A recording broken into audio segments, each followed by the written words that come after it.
Another red light.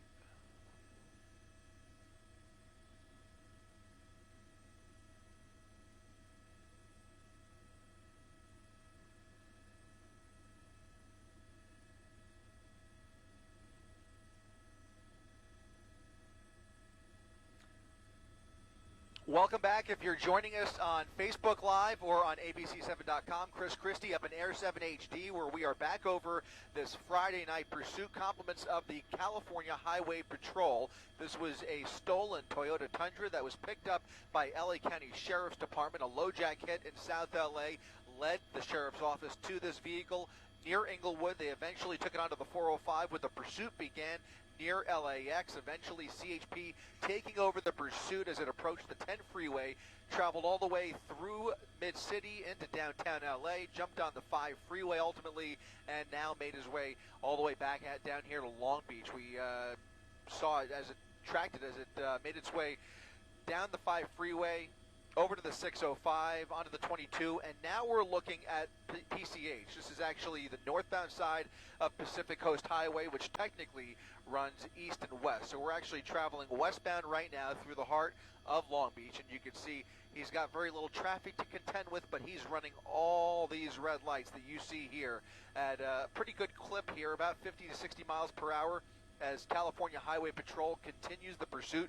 One primary unit right behind him there, an LA County Sheriff's helicopter immediately overhead, shining that night sun on the pickup truck, and several other units behind that primary unit. You notice now the lights are off. He's now blacked out with heavily tinted windows. We know there is a driver on board, and we believe that driver is alone inside the cab of this pickup truck. There is some debris in the bed of the pickup truck that was rocking around a little bit earlier, but continuing to blow right through these red lights as he makes his way through Long Beach, northbound PCH over the paint, maybe showing signs of making a turn here, but again, fortunately, as you can see from this shot right here, very little traffic on PCH at this moment. Now that could change, but as I look out the window, traffic is relatively light as we make our way westbound here, which again is technically the northbound side of PCH. So again, now pushing about 60 miles per hour still on PCH. CHP continuing the pursuit, trying to actually cut him off at some of these intersections up ahead. Looks like he's going to make a right turn here, getting off northbound 710. So transitioning from PCH onto the 710 freeway. Northbound side of the 710 is where we'll be, where traffic is still pretty light, but a few more cars, a few more people out on the freeway as you make your way northbound on the 710. CHP is going to continue to follow this pursuit. Now the lights are back on. The headlights are back on, and the pursuit continues. Stolen pickup truck out of Orange County. Again, this is now going on about 45 minutes.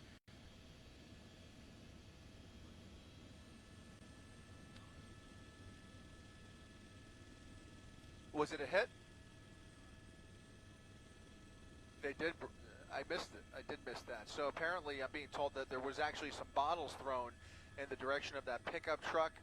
But you can see the pickup truck continuing to blow through here again, northbound side of the 710 freeway, and doing about 60 miles per hour as we continue northbound. That CHP unit maybe about 4 to 5 car lengths behind, and it looks like he's going to try and lose him. Transitioning now off at Broadway. This is the Broadway exit off of the 710 freeway, and now CHP right behind him, another motorist right in front of him here, so he's got to slow down.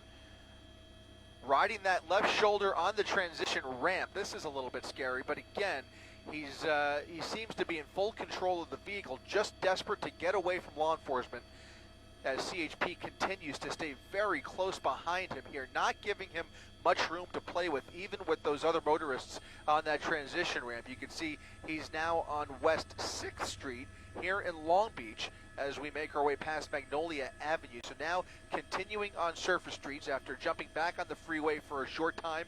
Again, this started on the freeway near the 405, actually near the 110 freeway, eventually over towards the 405 onto the 10 freeway through LA, all the way into downtown, where he made his way through the East LA interchange, stayed on the 10 freeway over to the 5 down to the 605, eventually all the way down here to Long Beach, making a U-turn, losing control of the vehicle over the median there, and now making an about face with CHP units basically right in front of him here.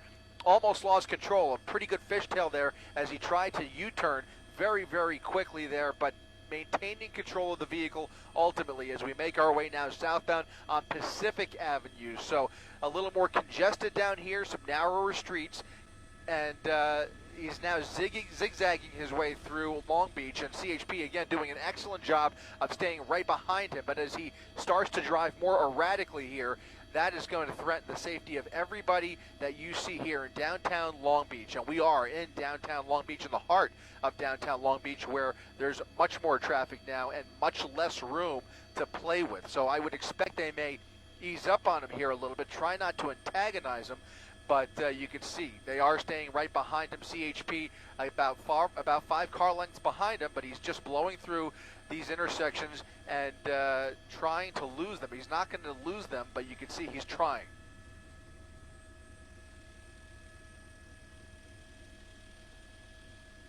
Northbound Long Beach Boulevard.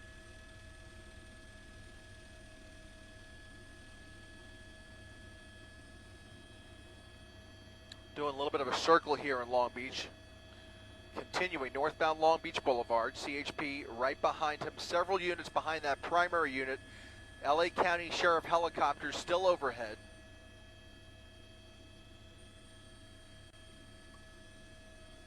Anybody else, Mike, besides LA County?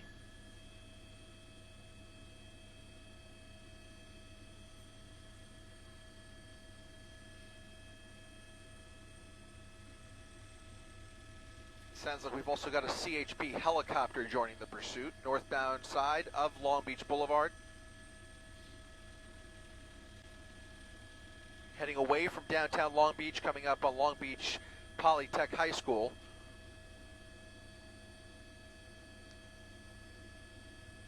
Not much traffic up ahead here, and still doing manageable speeds here, about 45 miles per hour, northbound side of Long Beach Boulevard, getting away from downtown Long Beach. Things were a little dicey there as he really amped things up. The driving got much more erratic through downtown, but now we're in a much less congested area as we go away from downtown Long Beach, continuing past 16th Street here on Long Beach Boulevard.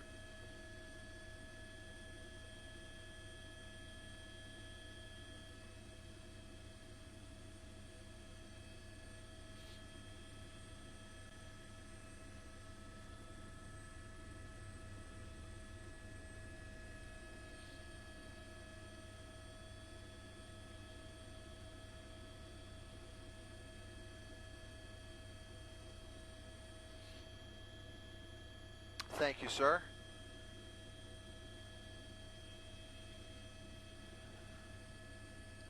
Another red light.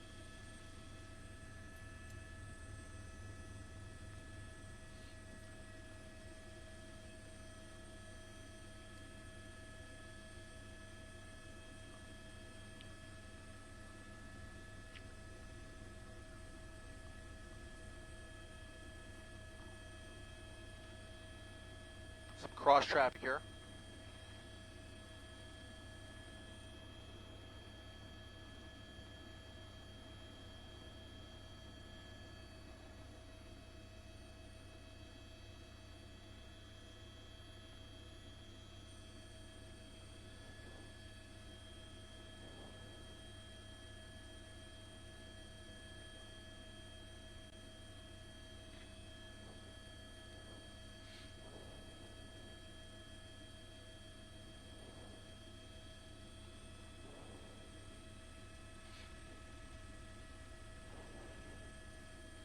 He's got the 405 coming up. He turns off of Long Beach Boulevard now, I think, onto Willow. Yeah, eastbound Willow Street.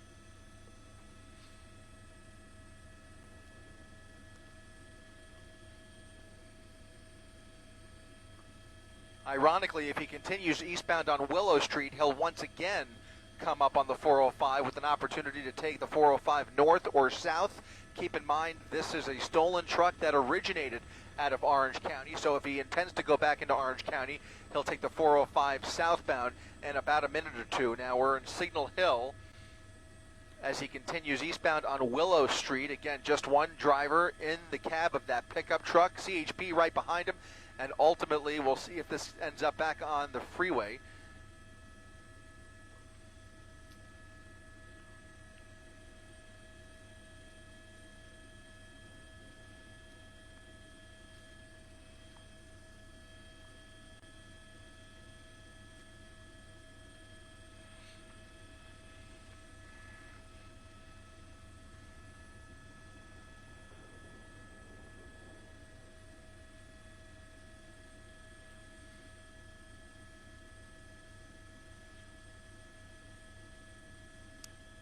Another red light coming up with some cross traffic. We'll see if he brakes here, but it looks like he's going to make a left turn, getting back into the left turn lanes. He's got that red light, going to go right through it onto Cherry Avenue. Willow onto Cherry, northbound Cherry.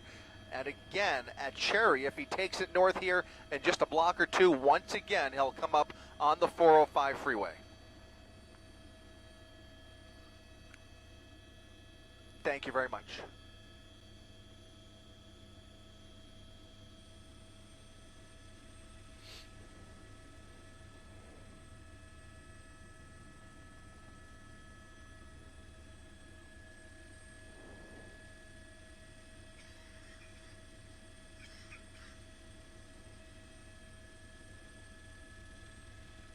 Over the freeway?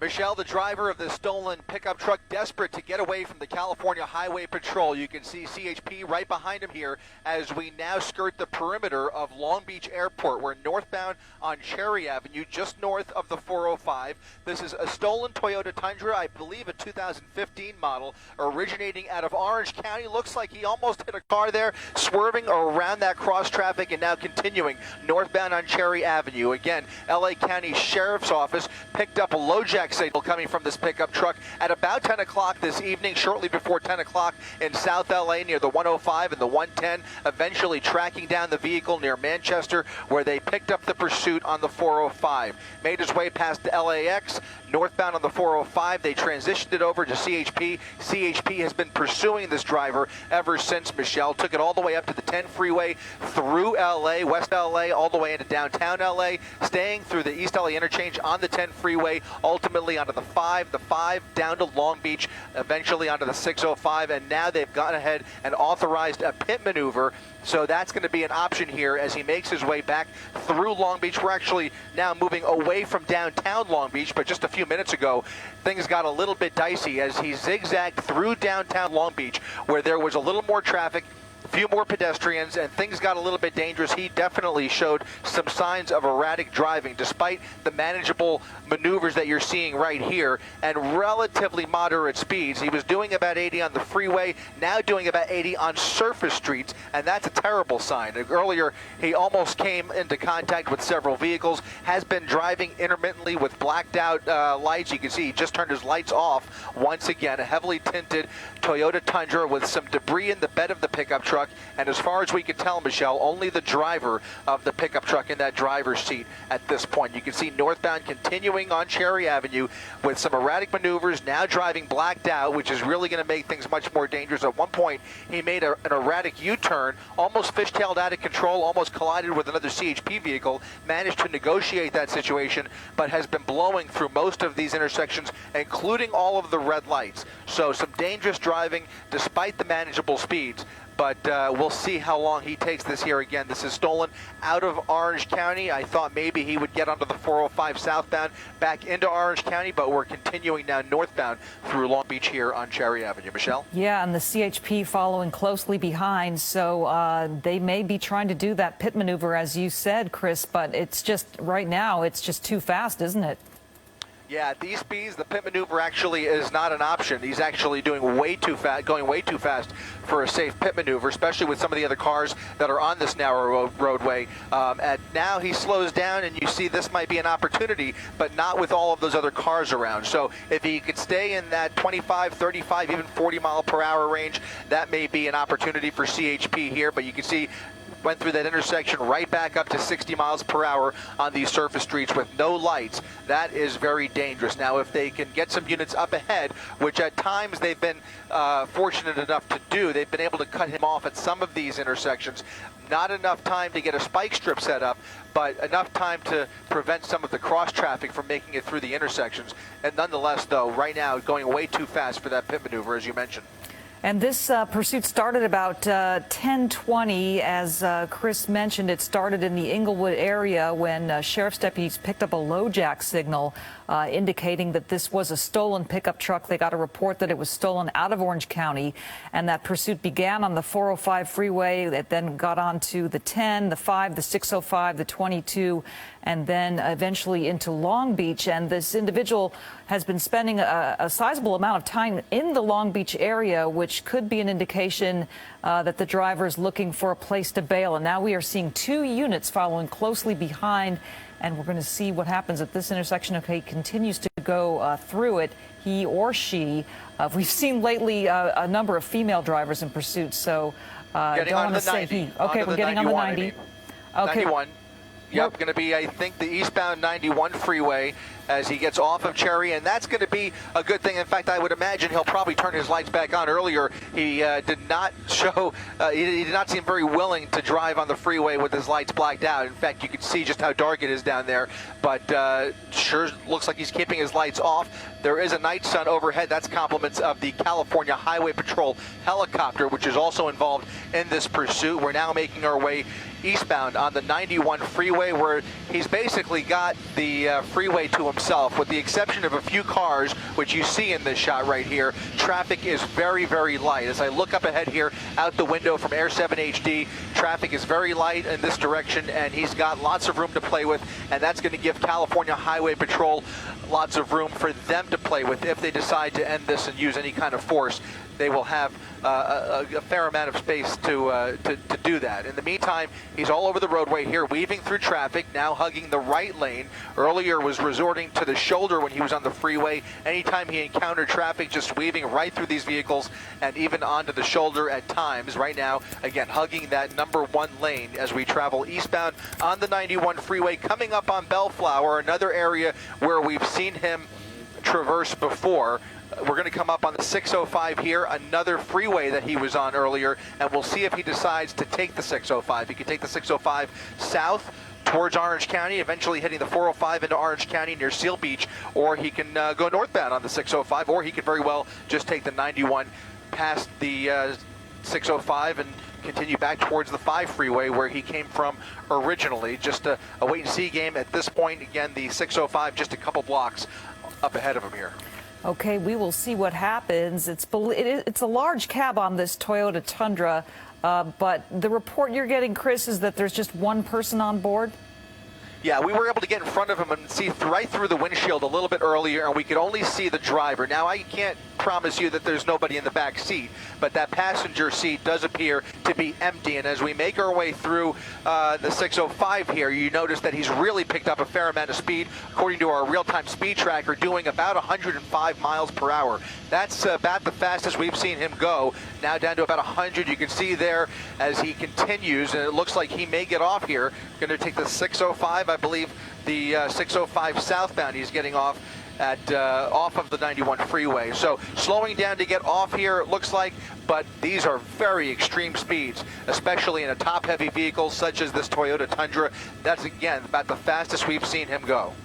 Okay, well, if he's heading southbound on the 605, then he could be heading back into that Long Beach area.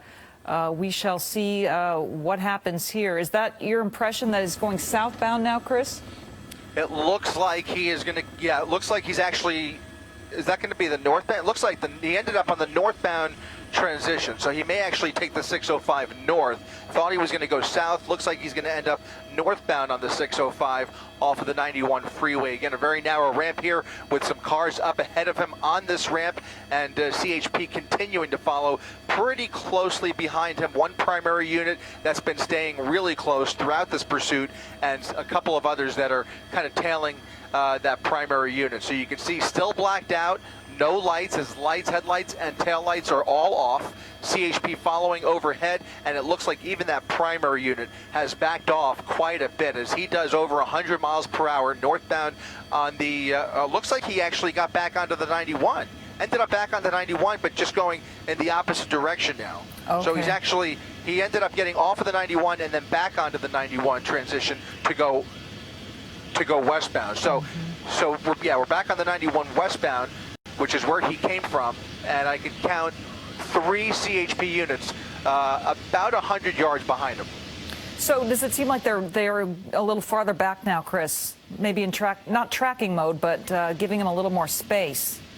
Yeah, giving him a little bit more space, also trying to drive as safely as they can. At those speeds, it's very tough to keep up. They want to keep him in sight. They have the luxury of helicopters overhead.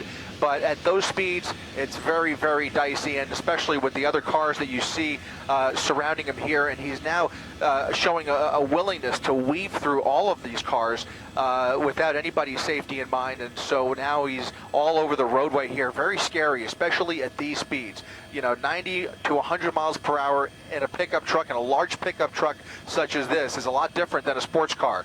Not meant to really do those kinds of speeds with this kind of erratic driving, some of the turns he's made, and especially at this time of the night with the lights out. And unfortunately, the freeway is fairly lit, and he does have that helicopter night sun kind of shining a light ahead of him. But with those lights out, it really amps things up here. Yeah. It's a really good, clear shot right now, and we're able to see now a closer look of at this truck, and there are some items in the back. It's hard to see what that is in the back, some kind of equipment that's in the back. Couldn't really make out what it was earlier. We were trying to get a shot, and you could see that left window and the left side of that driver's side rear windshield. Again, this was a stolen truck, and that may very well possibly be how he got into the vehicle. Unclear at this point, but you can see that left window is shattered there on the back of that cab. As you mentioned, there is some stuff in the bed. Looks like it's fairly secure. We haven't really seen anything flying out of the bed of the pickup truck. It looks like it's mainly strapped down pretty securely. Again, we haven't seen anything come flying out. The lights are now back on, headlights and taillights, as he continues westbound on the 91 freeway. We're now coming up on the 710 once again, so we'll see if he stays on the 91 or decides to get onto the 710 freeway. But taking CHP on quite a joyride this evening, and some of the decisions he's made have really been. You just didn't see him coming. I mean, random U-turns at various points, and even as we traverse the freeways here to get off of the 91 and then right back onto the 91 like that was fairly unusual as well. Now, it looks like he may be getting off of the 91, taking that 710 exit, and I believe this is going to be the northbound 710 coming very close there, threading the needle between that wall and other vehicle. And he would have actually, if he was to hit that wall, man, he was actually elevated at that point. In the meantime, we're actually now northbound on the 710 freeway, where traffic is pretty light once again, but he will have some cars to maneuver around coming up here. Yeah, we've seen a number of very dangerous moves on behalf of this driver in this Long Beach area. We can see now on the right side of our screen some video from earlier when this individual was trying to get off the freeway to get back into Long Beach, driving into that emergency lane, following very closely behind that white vehicle there, trying to get around it, trying to get away from the CHP officer. And we're watching now on the left, the live side. He's now back on surface streets. back on surface streets, now going, looks like he's going to go westbound on Alondra Boulevard. He looks like he had the green light there, but had no trouble basically just cutting off those other motorists. And you can see CHP now back within a few car lengths behind it. But we're now going westbound on Alondra Boulevard on surface streets here. Unfortunately, his headlights and taillights are back on, doing about 55, 60 miles per hour. CHP continuing the pursuit here, despite the dangerous driving that we've really seen here. You know, when we first picked up this pursuit closer to downtown, it was very tame. It was manageable speeds, albeit a little bit quick at times, but not really cutting it too close, and not nearly the erratic driving that we've seen during the second half of this pursuit here in the last half hour. Once he got into Long Beach, he really showed signs of desperation. Anytime CHP got really close to him, he really stepped on it through the heart of downtown Long Beach and points beyond. He really cut it close, and we've seen, as you mentioned, Michelle, a number of close calls. Now we're going to be coming up on Compton, continuing on Alondra Boulevard. Looks like he's going to go right through another red light here. That's another pattern. He has not stopped for any of these red lights. Fortunately, there has been very little cross traffic. He's been very lucky at times. We saw a close call a little bit earlier, but he's managed to negotiate most of these intersections despite the fact that he is just buzzing right through these red lights. Yeah, and his style of driving so far has not lended itself to an opportunity for a spike strip or a pit maneuver. So all the authorities have been able to do at this point is simply follow and hope that this person pulls over. We haven't seen any collisions, right? Just some near misses. Yeah, a couple of close calls, some really close calls, and I would say the closest call happened to be with himself and some parked cars. In the middle of the street in Long Beach, I believe it was Long Beach Boulevard, he made an unexpected U-turn, and he made it really, really quick, almost lost control and fishtailed out of control. He managed to regain control, almost collided with a CHP black and white, and managed to negotiate that as well. Fortunately, not coming in contact with any vehicles. Nobody injured in this pursuit as far as we know yet, but in fact we haven't really seen him come in contact with anybody. Just a couple of close calls, as you mentioned, and now it looks like, once again, as we make our way through Compton here, very little traffic on a Friday night here along Alondra Boulevard as we continue at about 65 miles per hour, which is pretty fast on this type of a surface street. He's only got 2 lanes in each direction here. This is a possible opportunity if he slows down, big if, but if he slows down, this would be ideal conditions for a pit maneuver if they give the go-ahead there. So you can see that primary unit right behind him, a couple of other secondary and third units right behind him. Then you have the helicopter overhead as well. Again, this was originally a CHP LoJack pickup out of Orange County. They tracked him down in South LA, and we have been all over LA County at this point, from downtown, West LA, all the way down to Long Beach, and now going back in the northbound direction, despite the fact that he came from the south in Orange County. Unclear where in Orange County this started or where the vehicle exactly was stolen from, but he's driving it like he stole it, I'll tell you that. Yeah, that is certainly the case. Putting the blinker on there for a second, and it's believed there's only one person on board. As Chris mentioned, it started we're coming up at about an hour ago that it started with the Sheriff's Department receiving a LoJack report on this pickup truck slowing down now for this intersection. It is good, at least, Chris, that he's slowing down lately on these surface streets when he proceeds through the intersections. A little bit, yeah. You'll see those hard brake lights. He'll, if he sees any traffic coming up, he'll slow down a little bit, but it's a little bit inconsistent because at other times, he will just speed right through the red light. So there's really no telling with this guy. Fortunately, at this time of the night, things are pretty quiet down here, but all it takes is just a stroke of bad luck, one car crossing through a green light, and it could just be a different story altogether. But you can see he's now continuing at a relative. We'll go ahead and throw up our real-time speed tracker. So yeah, still doing about 60 miles per hour down there.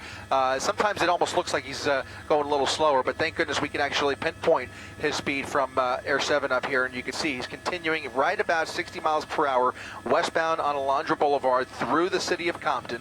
Compton PD or I should say LA County Sheriff's Office, continuing to track this pursuit from Compton. But CHP still the lead agency. Now, it was very interesting when this all started. We actually heard them triangulate the position of that LoJack signal and the cooperation between the LA County Sheriff's Office, LAPD, and the CHP in South LA before they finally were able to track him down near Manchester, near LAX, finally ending up on the 405, where they tried to pull him over, and that's where the pursuit began. He basically refused to pull over and took police on a wild joyride through West LA, through downtown, all the way back down here, through Long Beach, and now we're making our way northbound on, or I should say westbound on Alondra Boulevard. Pretty good tour of the freeway systems tonight with this chase. It's 7 different freeways that I've counted, and now on surface streets in the West Rancho Dominguez area, Carson now, I guess, Carson city limits, and continuing on with the CHP in pursuit. It's never been handed over to another agency from what we've seen, right? It's just gone from the Sheriff's Department to the CHP. It's never been handed over to another police agency. Exactly right. LAPD's been monitoring, so has LA County Sheriff, but CHP has now been the lead agency in this pursuit pretty much since shortly after it started. By the way, we've just made our way past the 110 freeway. Actually, that's the 110 freeway right there. He's going under the 110 freeway. That's going to put him in Gardena.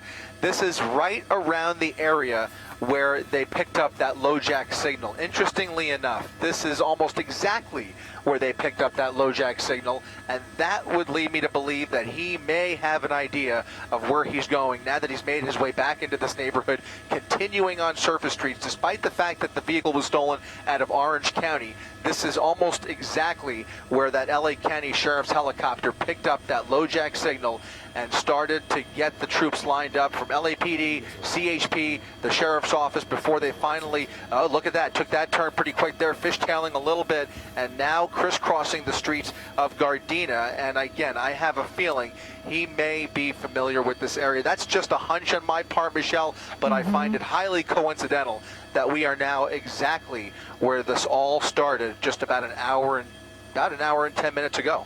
Yeah, you may be right. He may be familiar with this area and is now slowing down, looking for a place to bail out.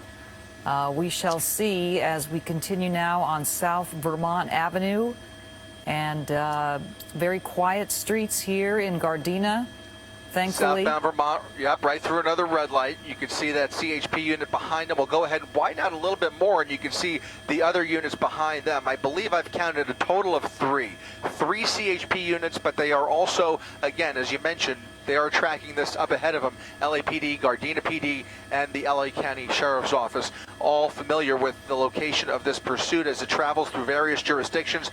They will look for opportunities to close off some of these intersections, try and create traffic breaks where they can. It's very difficult, but if they get really lucky and can predict where he's going, then they could even set up for a spike strip. It's all very delicate, but these are highly trained officers that in Southern California, very used to this type of police activity. Again, these pursuits, unpredictable, almost always unpredictable, but you can see now it looks like he's making his way back onto the 91 freeway after getting off there. He's now back on the 91 going eastbound on the 91 freeway, once again past the 110 freeway, which we are over right now, and that'll put him back into the Carson area.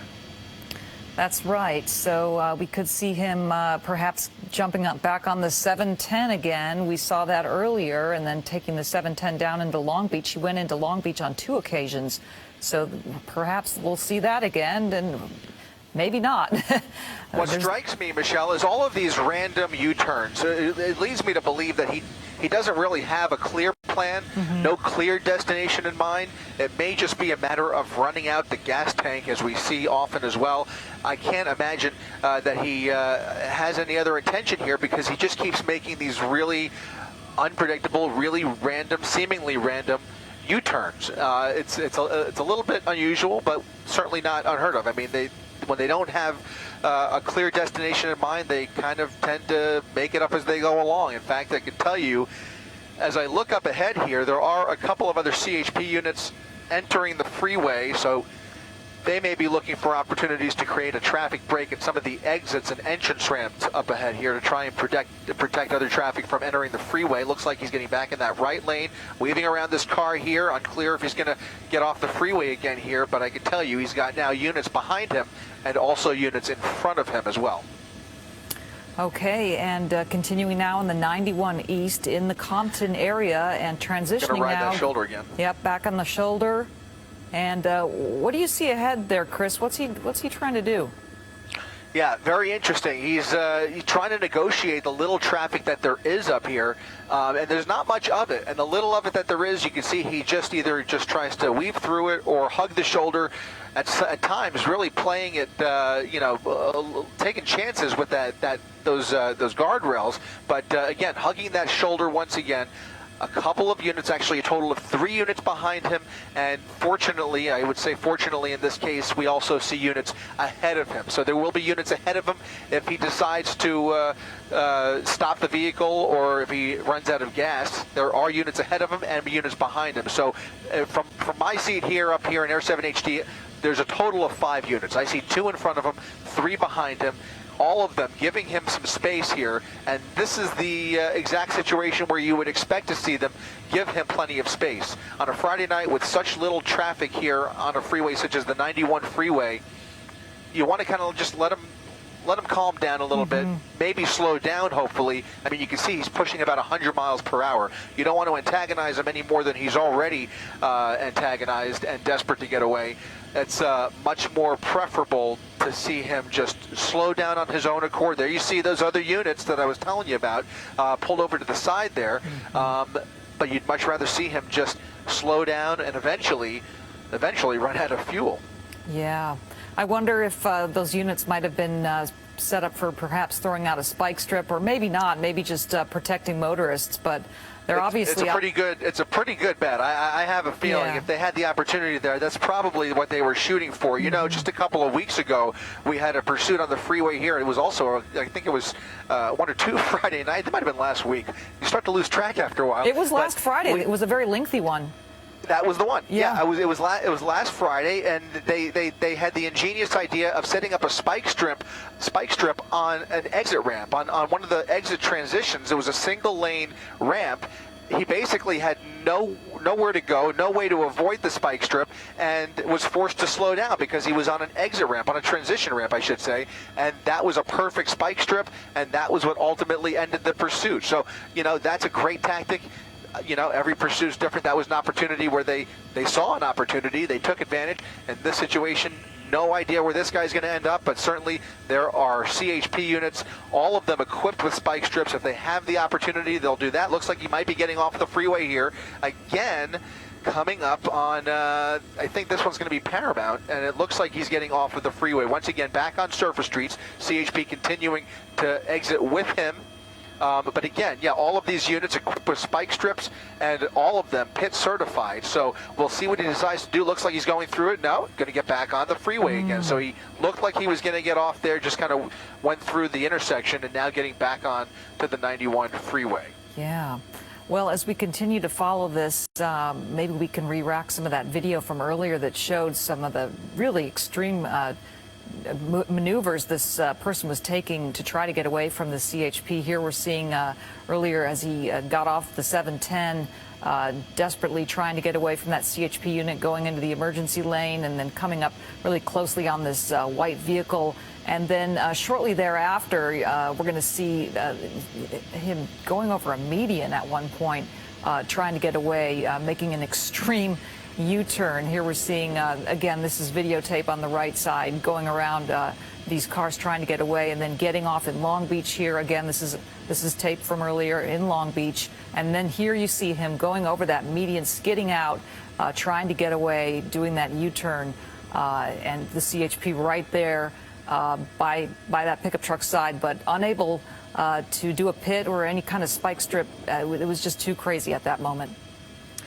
Yeah, that's where I thought it might actually come to an end, where he made that U-turn, almost lost control of the vehicle. Now, while we've been watching him here for the last few seconds, got off of the 91 freeway, jumped on the 710, and has quickly made his way about 100 miles per hour now, approaching the 105 freeway. And sure enough, now eastbound on the 91 freeway, CHP continuing the pursuit as he's now jumped across a number of freeways just in the last couple of minutes here. He's now on the eastbound 105, another area where we have been before. So this is all familiar territory to him at this point. You can see, again, not a lot of traffic on the 105 either, but we do have a suspect who is desperate to get away, and you can see that speedometer right there in the center of your screen, 97 miles per hour on the 105 freeway. Now jumping into the carpool lane here as we make our way through, well, coming up on Downey up ahead.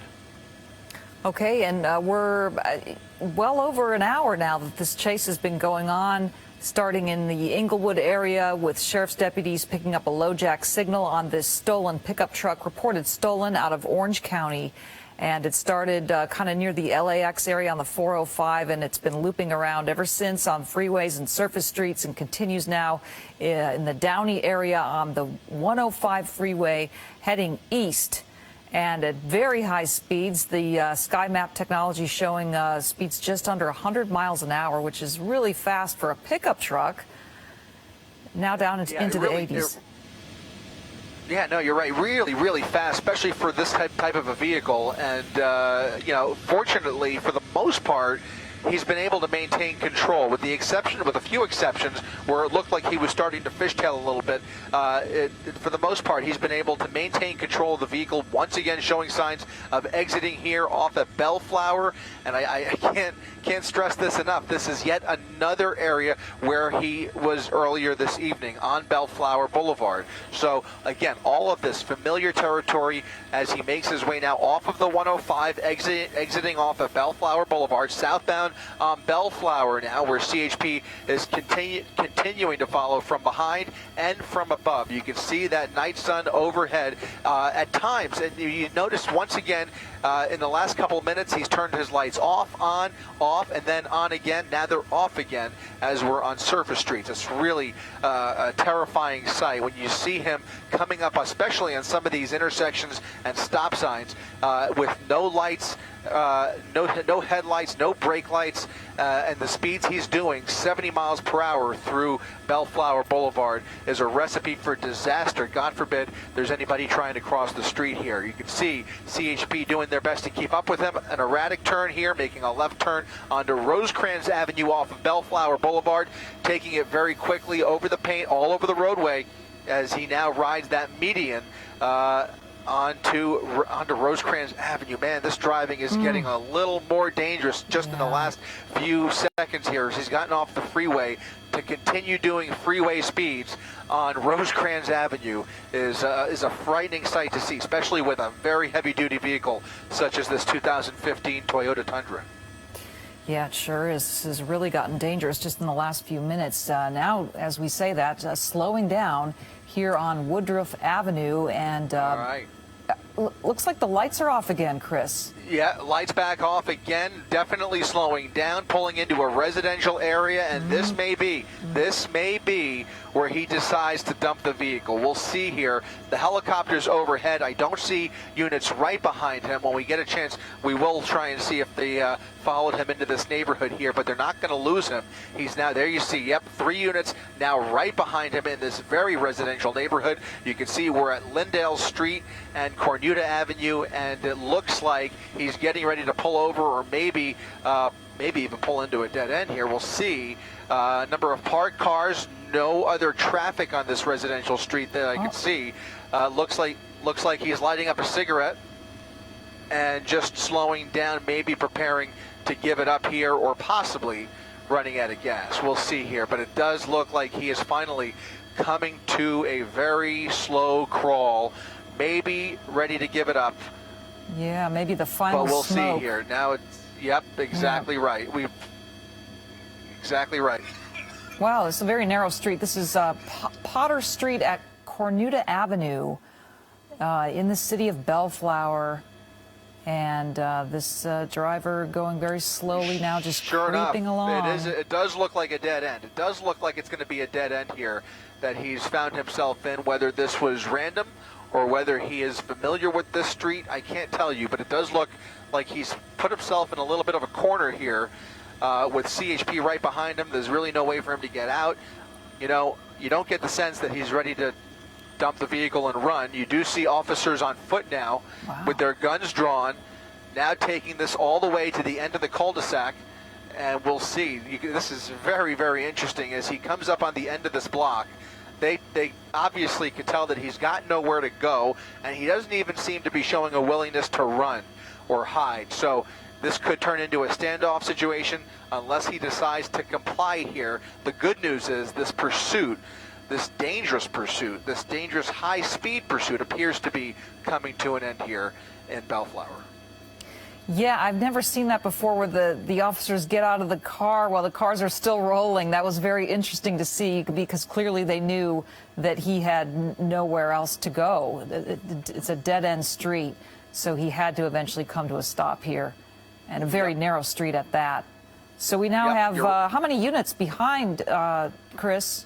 So we've just got those three. However, I would imagine here you see a fourth one joining the group, and I would imagine other LA County Sheriff's officers will be pulling into this neighborhood as well. They'll be forming a containment area, a perimeter of sorts, just in case he jumps out of the vehicle and decides to take a run for it. But it does look like he's just enjoying his last few moments of freedom inside the cab of this pickup truck. Reaching over to the passenger seat, I did see a suitcase, and it looks like he's going through some type of a duffel bag or a suitcase in the passenger seat there. So that is an ominous sign there. They don't want to see that. Certainly. Chris, I just want to interrupt for a second for people who are watching here on ABC7. We will continue streaming live on our abc7.com and ABC7 app. Now here's Jimmy Kimmel.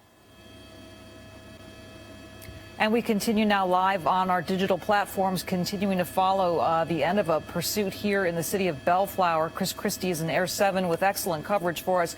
Chris, does it look to you like he's going to be getting out of this vehicle anytime soon? You know, he's not showing any signs of complying, and what makes it even worse is that he's rifling through a duffel bag or some type of a suitcase in that passenger seat. Now, we haven't had any indication from law enforcement or anybody else whether he's armed or considered dangerous, but it now looks like he's changing clothes, either taking off his shirt or changing clothes in the driver's seat. Looks like he's maybe putting on a shirt. Looks like a uniform, almost looks like a uniform. I can't tell what kind of a uniform, but it looks like maybe putting on a decorated uniform in the driver's seat there. We'll see if that's the case, but it does look like he pulled a big jacket, a decorated jacket out of that suitcase. Again, just a couple minutes ago, we saw him lighting up a cigarette, and now going through this duffel bag. We don't know, obviously, what's inside that duffel bag. That is not a good sign. He's either got a cane or an umbrella or maybe a weapon in his hand. Very, very difficult. Using our Air 7 HD Extreme Vision, you can see the detail in there. Just difficult to make out what he's holding.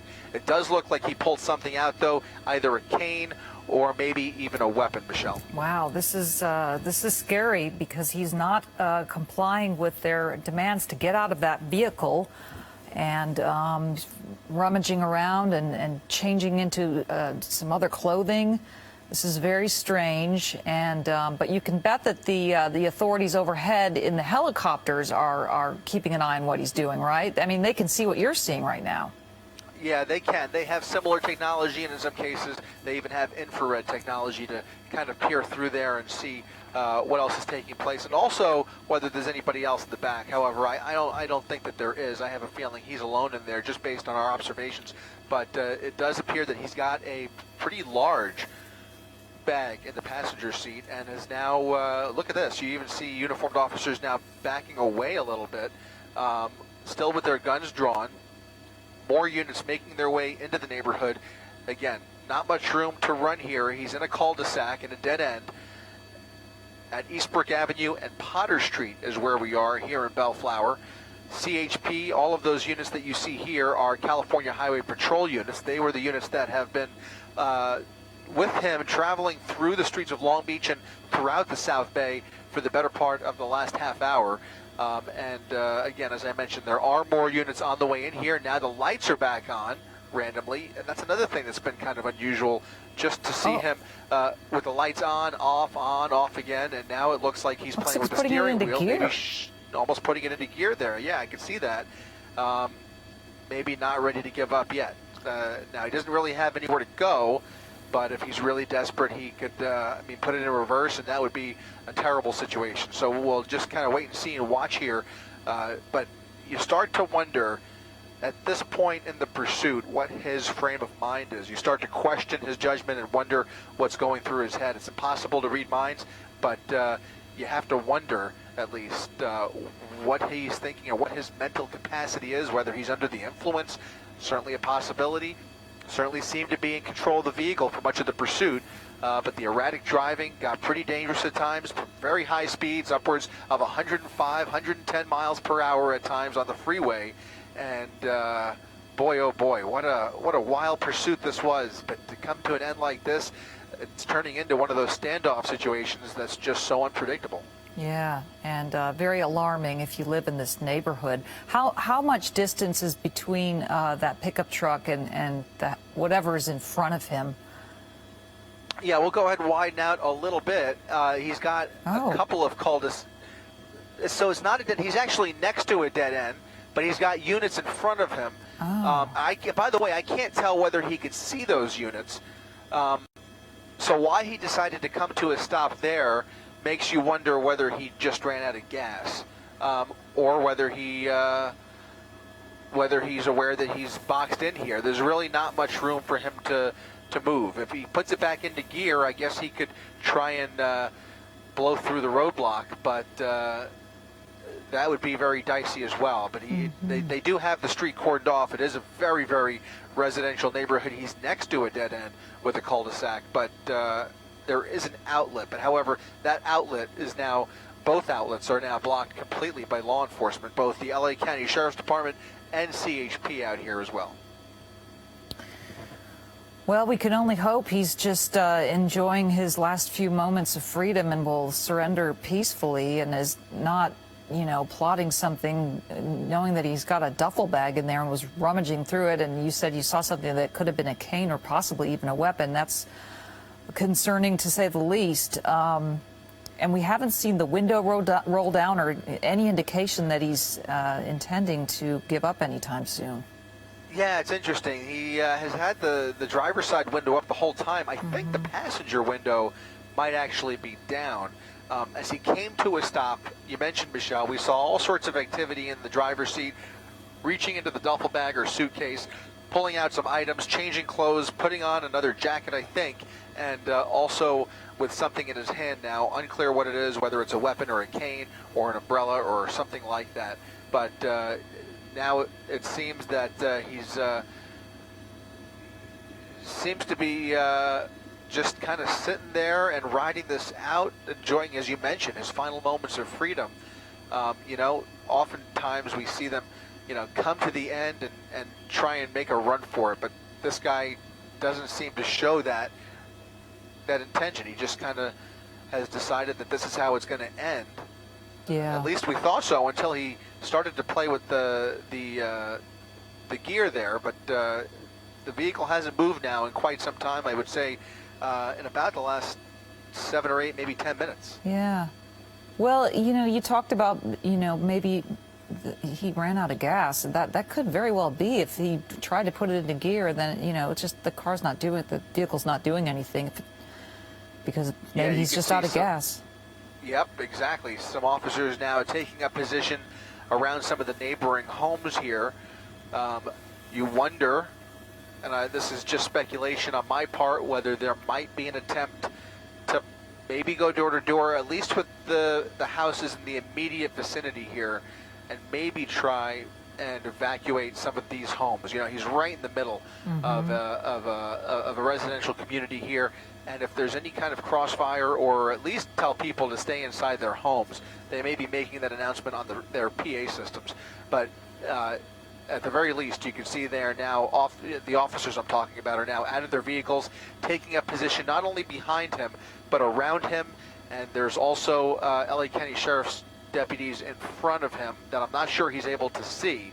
But if he was to put the truck back in drive and continue forward, he would encounter those officers and would not be able to leave this neighborhood. So for the time being, it's the pursuit appears to have been terminated, but the best possible scenario for everybody involved would be for him to just give up, put his hands out, and start complying with officers. And we'd love to see that door open and see him give himself up here. But until that happens, it's a very stressful situation for everybody down there, not only the officers, but also now the residents in this community who are waking up late on a Friday night wondering what's going on outside. Hopefully they're watching Eyewitness News or joining us on Facebook at this hour. But you can see somebody riding up on a bicycle. I mean, this is the kind of thing that you just hate to see. They really, I would imagine, are going to start to, you know, block off the sidewalks, I hope. And at the very least,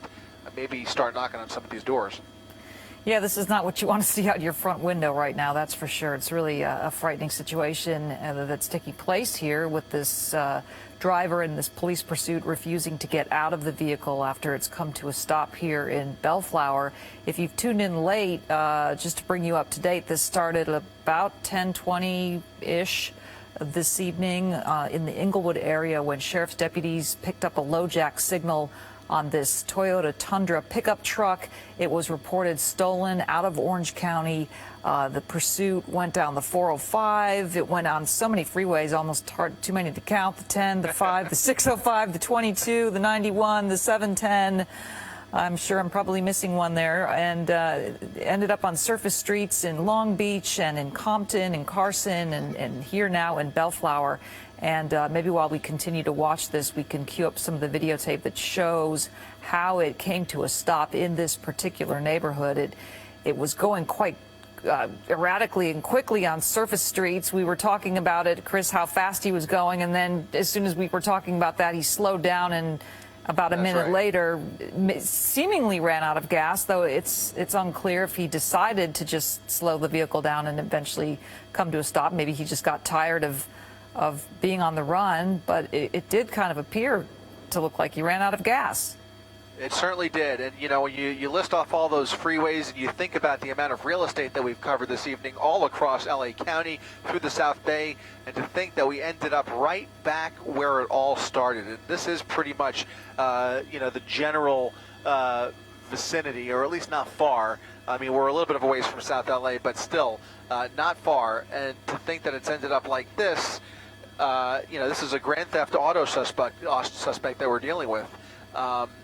But he really never had a clear destination in mind. It really all turned out to be one giant joyride as he took CHP for a ride, put so many lives in danger in the process. The good news here is that it's come to an apparent end where he's now pretty much surrounded by law enforcement, and hopefully, we can only hope at this point that he just gives up peacefully. You know, there's always the question of how desperate is he? What's going on in this, you know, in his life that he's decided to pull this off this evening and put so many other people's lives in danger, and whether he's under the influence or not. Yeah, maybe that wasn't just, you know, a cigarette that we saw him light up just moments before the vehicle stopped. You know, who knows what he was smoking there. You never know. You never know. Fortunately, the vehicle is still sitting still here. And the other random thing that we've seen throughout the pursuit and even on the ground here at this termination is the lights going on and off. Now, they've been on for at least a few minutes here, but they were off originally when he pulled into this neighborhood. And throughout the pursuit, he would randomly turn them on. There comes some smoke, some puffs of smoke coming from the passenger side there. So still smoking something. Unconfirmed what, as you mentioned, but just a lot of random behavior, random U-turns, random turns in general, some erratic driving, some really high speeds, playing with the windows, playing with the lights. That kind of unpredictability just leads to more unpredictability. I mean, we just don't know what is going through his head or how he's ultimately going to give himself up here. But maybe those are his last few puffs before he hopefully puts his arms out the window. That's what they're telling him to do. They're telling him to shut the vehicle off. They'll eventually anticipate him, if he complies, throwing those keys out the window and shutting the vehicle off. And then we'll hopefully see those hands out the window. But so far, this is a standoff. Yeah. And I would imagine at this hour that LA County's SEB units are possibly, they've probably been notified, I would imagine. I can't confirm that. But if we see a SWAT situation here, it would not surprise me. Yeah, I was thinking about that too. There's a very high likelihood of them calling the SWAT team in or an armored vehicle, so they can get closer to this person, because of the chance that the high likelihood he is armed. Or his behavior is very strange, and he's got the duffel bag. He was seen rummaging through a bag, and like you said, Chris, he had some kind of an object in his hand that you said was maybe a cane or even a weapon. So there's a good chance that he could have a weapon. Yeah, and with all of those unknowns, they're not going to take any chances. Is the thing when you have that type of movement coming from the driver's seat there, you have a duffel bag or a suitcase with who knows what's inside of it. He's obviously smoking something and is carrying something. All those question marks, I would just put my money that we won't see this particular group of officers just approach the vehicle. They're going to wait for backup and maybe even a SWAT team enter the theater here, and eventually, here he comes. Now the vehicle is now moving once again, and yep. So he's not out of gas. He's got some gas left in the tank. There are officers up ahead here that have, okay. And they have been completely There they are. caught There off they are guard. on the left-hand side. He's going to try and skirt through here. Wow. He's got the room to play with, goes right through, and the pursuit is continuing. The pursuit is now continuing through this residential neighborhood. They didn't completely close it off, maybe anticipating that he might try and do that. But what's really weird about that, Michelle, is that they didn't even set up some spike strips. You almost would have, I can't believe that there were no spike strips there. But now you have to consider everything that we've been talking about and watching here for the last few moments, for the last half hour or so, rather, and to think that this pursuit is now continuing without, with this type of driving and the behavior that we've seen, the erratic behavior that we've seen, now it's frightening. Now you really hope they can contain this to this neighborhood and really block him off from any of the outlets out of this residential neighborhood. But you can see now they're crawling along with him, and I think that was another unit up ahead there, so he's going to encounter some more law enforcement, but they're not closing it off. They're not shutting down the road, and they're not even laying down a spike strip. If he decides to make a turn here, he just has plenty of room to do that. We'll see. If we widen out here, let's go ahead and throw up our SkyMap street technology, and you can see those dotted lines there. Those dotted lines represent streets that provide no outlet, so essentially dead ends.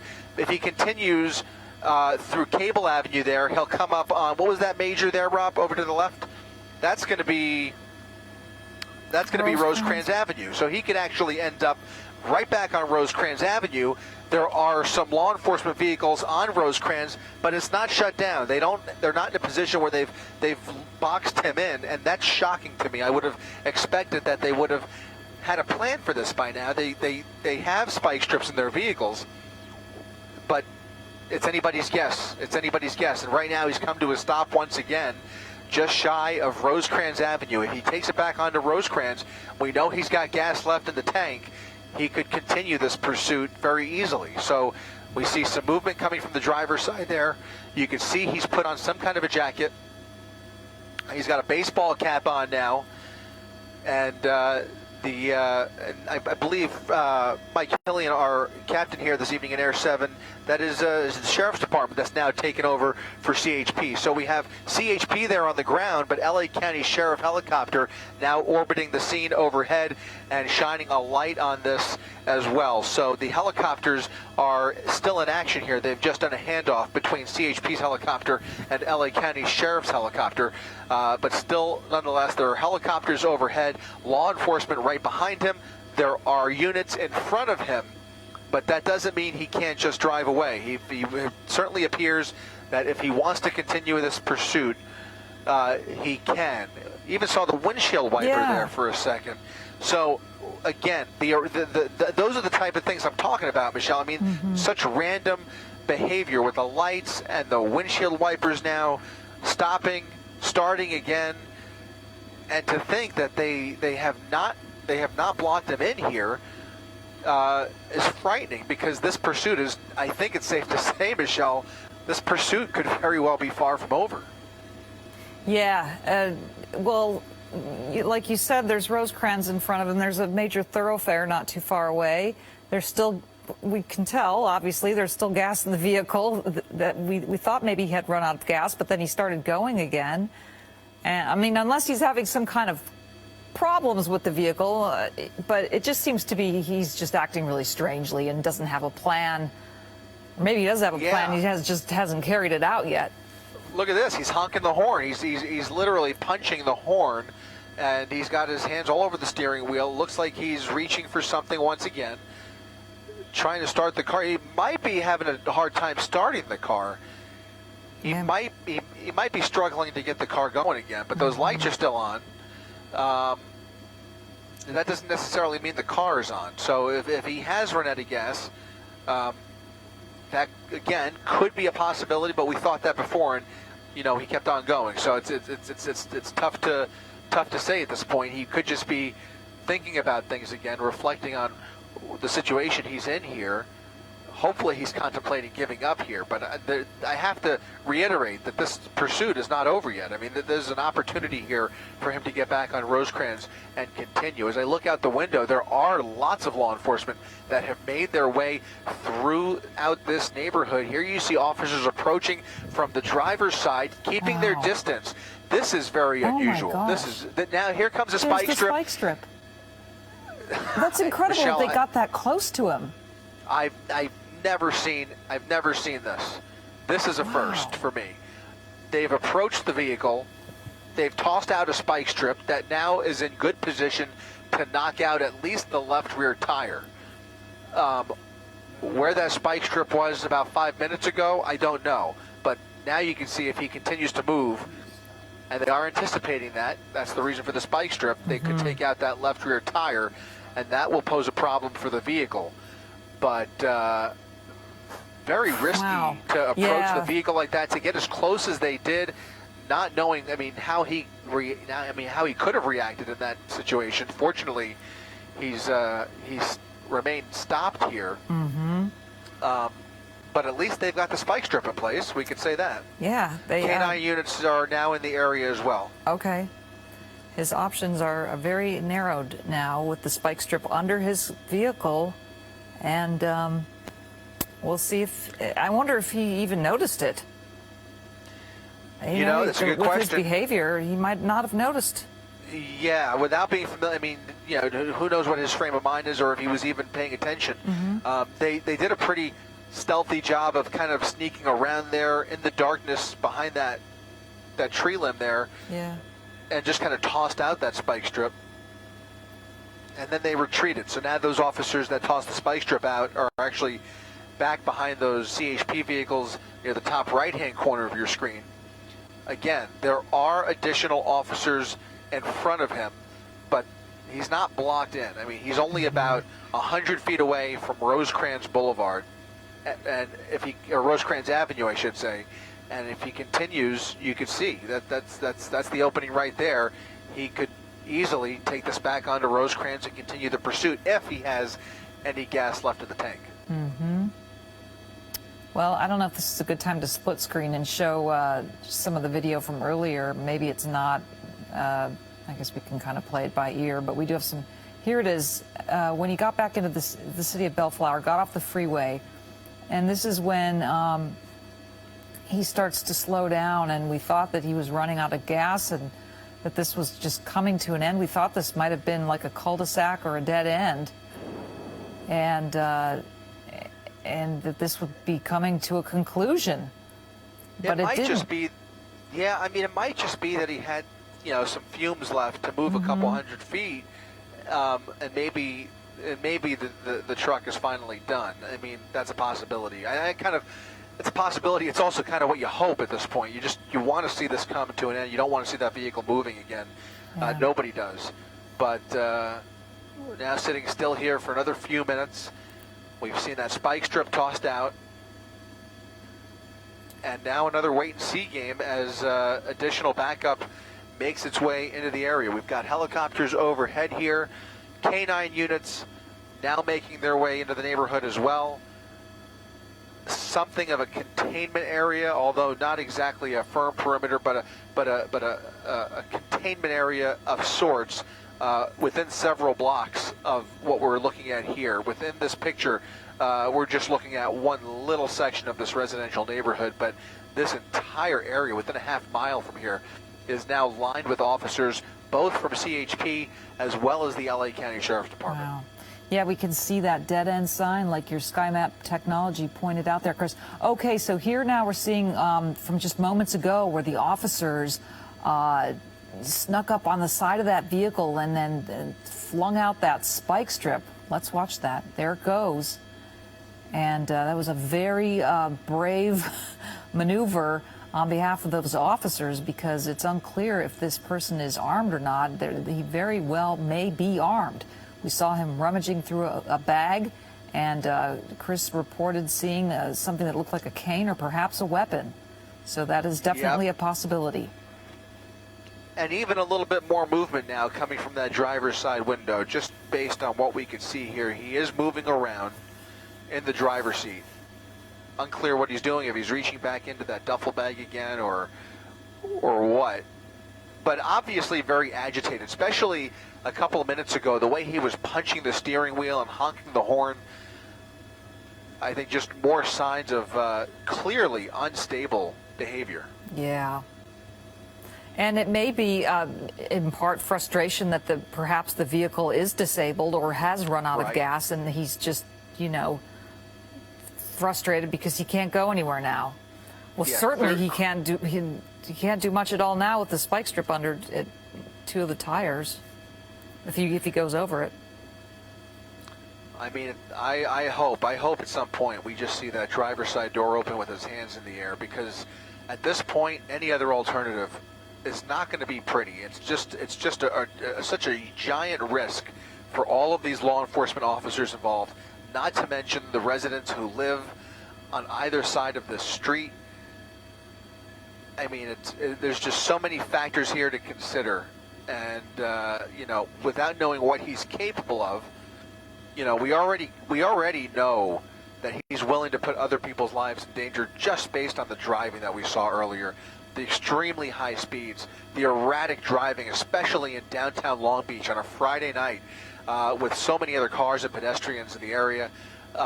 He showed no signs of regard for anybody's safety, going through red lights at extremely high speeds. Again, as we get a glimpse of the driver's side here, you can see he's maybe tightening his belt, but he's definitely moving around there. Obviously a larger gentleman in the driver's seat there, reaching around the steering wheel. And I think you're right, Michelle. I think he's clearly frustrated that he is cornered, whether the truck has failed him and that gas has run out, or whether he's just realizing that there's just nowhere to run. You can almost sense the frustration from 1,000 feet up here. Mm-hmm. Yeah. So this is the city of Bellflower, and this is where this came to an end, but we've been sitting on this for it was right when the news ended, so 11:35 is pretty much when the vehicle stopped for the first time, and it became kind of a standoff situation. So now we're going on almost a half an hour of this person just refusing to surrender after running out of options. Yeah, he was stopped for about 15 minutes, right around the time we went off of the air, and then traveled another couple hundred yards, did kind of a loop through here, made a couple of turns through this neighborhood, and has now been stopped for about another 10 or 15 minutes. You can see more law enforcement arriving here and taking up position around him, or at least around the rear through his blind spots. He probably can't even see all the units that are behind him. Looks like a little more smoke coming out of the passenger side of the vehicle, so clearly he's still smoking something, unclear what, as you mentioned earlier, Michelle, whether it's a cigarette or some other substance. But definitely giving law enforcement time, giving them time to strategize, time to move more back up into position here, bring more units into the area, more time for Special Enforcement Bureau to maybe make their way over here if they've opted to do that, and eventually extract him from the driver's seat. But it's just wild when you think of what must be going through his head, and also what's going through the mind of all these law enforcement officers that are just trying to strategize and figure out his next move, trying to predict. I mean, I thought that was a very this would be a successful spike strip. If he was to move again, this would be should be a successful spike strip in knocking out that left rear tire. So some good strategy there. I'm just a little surprised that we didn't see that spike strip come into play a little bit earlier when he was sitting still for 10 or 15 minutes.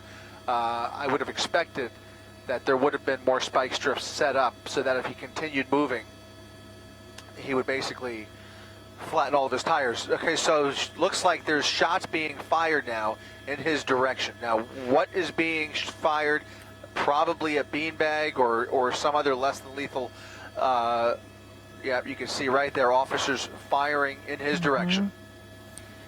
Probably, I can't tell if they knocked out that window. That rear, it looks like that rear window is still intact.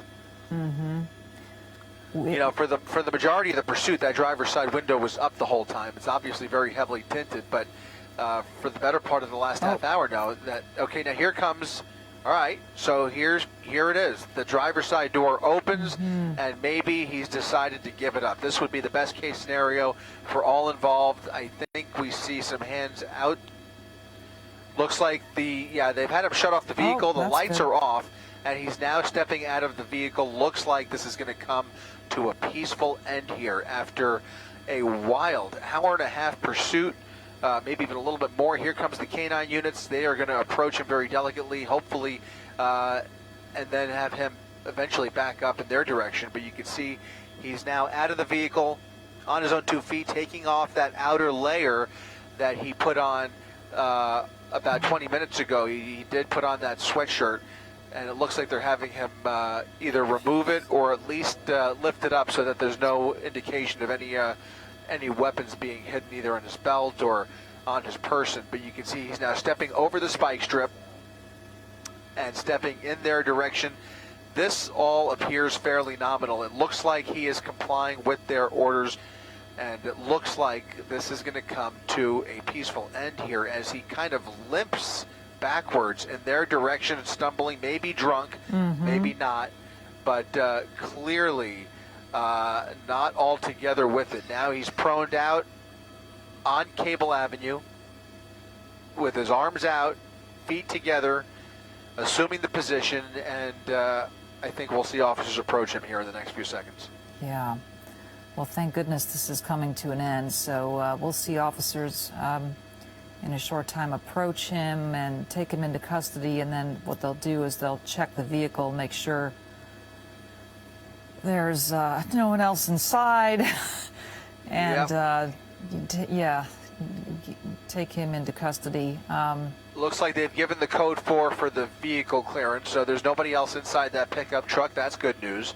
And you can see the cute canine there. He is he's pulling his pants up for him. giving him a piece of his mind. Yeah. It's so odd, Chris. It was 1 week ago you were covering a pursuit that ended at about the same time on Friday night. Yeah. Yeah. And so we're going to let you go. We know you need to get back and refuel Air 7 HD, and we thank you for your coverage, Chris. Great as always. Another dramatic Friday night. You too, Michelle. All right, thanks. And thank you all for watching here on abc7.com and on our other digital platforms. Have a good night and a good weekend.